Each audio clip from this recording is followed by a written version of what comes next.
This is Radio Now 95.3 FM. Come for the news, stay for informed conversations.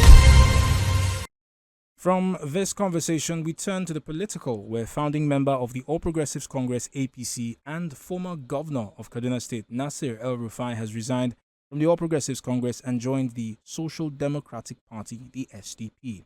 This defection doesn't come as a surprise, as the former governor had hinted at his plans during a televised interview just last month. Joining the conversation this morning is political analyst Jide Ojo. Mr. Ojo, some analysts and observers see Mr. El-Rufai's move as a potential threat to the APC in the next elections, while others like Senator Shehu Sani says he was a liability to the APC. Where do you stand? Well, I think it's Nasir El-Rufai has every right to take the decision he took yesterday, but we saw it coming. He has shown that he will never go back to PDP, and so the pathway open to him if he wants to leave APC was to go to another of the registered political parties. But I think, really speaking, for those who are very close to the politics of Kaduna State, they've seen, and I believe that some of them may have whispered to President Tinubu not to offer him that ministerial appointment, because I want to believe that they were able to point at his failures to President Tinubu, who possibly did not know of his lost influence on the political landscape of Kaduna State. Look at the statistics that was rolled out by Senator Shehu Sani yesterday. The 3 senatorial seats in Kaduna is occupied by PDP. 9 out of 14 House of Reps position by PDP. Only 3 seats won by APC and 2 by Labour Party. And so the president, he couldn't win the state for President Tinubu. Atiku won that state. So if you want to compare that to a Wike who was able to win Rivers State for President Tinubu despite being in opposition. So you said you are part of the movers and shakers of APC, but you couldn't demonstrate that, by winning the state, and yet you want to get a ministerial appointment. And then you have also chased out many prominent APC members in Kaduna State. You are the Lord of the Manor. You did things as if there will be no tomorrow. So definitely being in a political quandary, he cried out when he lost out in the power struggle, and that was why what culminated in his exit yesterday. I'm not sure SDP will pose a serious threat to APC. If you go by statistics, an election is all about figures, about statistics. Look at the number of people who have migrated, who have defected into APC, either in Kaduna State or nationally, and look at people who have left. For good reason, Nasir is not even holding any political office as we speak. So who are the people that you will attract to SDP to present a third force or a formidable force against President Tinubu or Governor Ubasani in 2027? I don't see that. All right. So, Mr. Ojo, I do apologize. Element. If I may, Mr. Ojo, what you have said regarding his absence from a national office, it sort of mirrors the sort of situation we saw in 2023, running up to the elections, where Peter Obi, who was out of national office, moved to an opposition party and was able to garner some support, so much so that the party won a governorship seat and several other legislative seats in the National Assembly. I wonder if Nasir El-Rufai is an improvement of the national standing of the SDP in any way, in the same manner. I don't think so. And sincerely speaking, I'm not diminishing his value. But you know that El-Rufai has been very consistently inconsistent. He's moved from PDP to APC, from APC now to SDP. He has not been really consistent.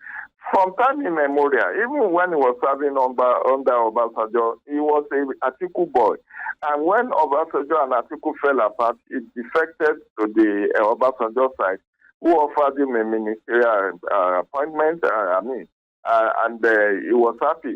The point is, people should ask, if, assuming without considering that he was offered the ministerial appointment as Minister of Power, will Nasir El-Rufai be saying all those things that he was saying about APC?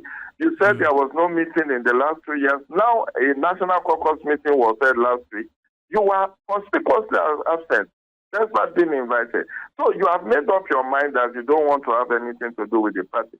But it's all well and good. The most important thing is that, you see, in politics, it's your present relevance that matters. It's not your past glory.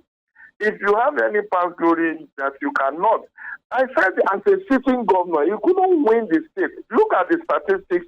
Has anybody come out to fault the statistics that was revealed out by Senator Shehu about the political firmament of Kaduna State? Under him as a sitting governor, you lost massively the 3 senatorial districts.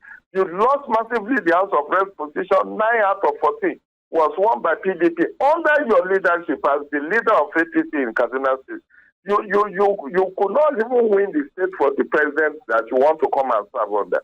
And so your value has diminished. All the very important personalities in APC had left the party for you. So APC was like, and according to Senator Shehu, it was just by stroke of luck that Ubasani was able to win that governorship. 11,000 votes. Well, 11,000 votes, very close. So what we are saying is that I don't think he can repeat the magic of a Peter Obi in SDP. SDP has been in existence for how many decades? And so what they were trying to do at the initial was to form a mega party. That was why he was going with Atiku to visit some people. But maybe he has seen that was not going to fly, given that the election preparation will start very early next year and that they needed more time to be able to form a mega party. So he decided to jump ship and go to SDP. But I'm not sure he's going to, sincerely, APC will not miss him. Because the variables as we see it today, if you take a stock of how many heavyweights have moved into APC and those who have left APC, you will find out that it's no momentum for somebody like El-Rufai leaving the APC, because more people are coming into APC from all the 6 geopolitical zones. Many defections from Labour Party, from PDP, even in Kaduna. Look at some of those who have defected, elected members who have defected back to APC, because they now saw that the main problem of APC in Kaduna State has left, which is El-Rufai. So he needs to have an introspection himself. Why is it that he could not work with people? Senator Shehu said yesterday that if today El-Rufai comes back to APC, he was going to leave the party for him. It was that bad that many people does not speak well of El-Rufai when it comes to human management. And that is a very negative variable for you to have as a politician. Mr. Ojo, thank you very much for your time on this conversation. Jide Ojo is a political analyst who joined us this morning to speak on the resignation of Nasir El-Rufai from the All Progressives Congress and his joining the Social Democratic Party. You're still on to Radio Now 95.3 FM Lagos. You're beyond the news station. We urge you to stay tuned. In a few short moments, we'll be turning to the markets to bring you the prices of goods and services on Naira and Kobo. This is Radio Now 95.3 FM. Come for the news, stay for informed conversations.